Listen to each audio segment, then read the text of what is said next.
नमस्कार मित्रांनो, गुन्हेगारी क्राईम स्टोरी चॅनलवरती सर्वांचं स्वागत आहे. व्हिडिओ पूर्ण बघा, स्किप करू नका. चॅनलवरती नवीन असं सबस्क्राईब नक्की करा, लाईक करा.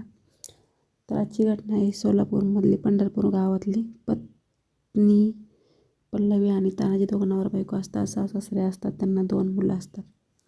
तर सगळं सुखी कुटुंब असतं, सगळं काही व्यवस्थित चालू असतं.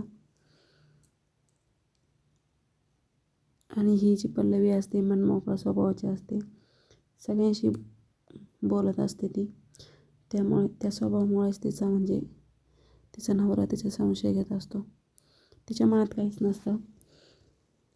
मनमोकळा स्वभाव असल्यामुळे ती सगळ्यांशी बोलत असते.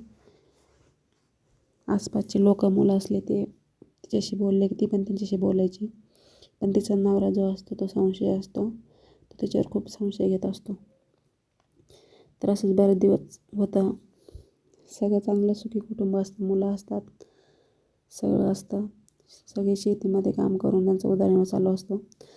पण जो नवरा आहे तानाजी, त्याच्या मनामध्ये संशयाने घर केलेलं असतं. तो कायम पल्लवीवर संशय घेत असायचा.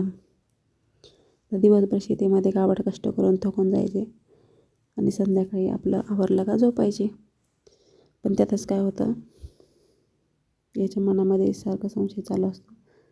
तर हा काय करतो, 18 जून 2025 बुधवार असतो. पहाटे उठतो, घरामधला कोयता घेतो आणि तिच्यावर वार करतो. मुलं उठतात, मुलं पण अडवण्याचा प्रयत्न करतात. तो मुलांना ढकलून देतो, त्यांना पण थोडंफार लागतं. नंतर तो बाहेर जातो आणि आत्महत्या करण्याचा प्रयत्न करतो. आणि ईसा पल्लवीच्या जागेवर जीव जातो, कारण सपासप वार केल्यामुळे.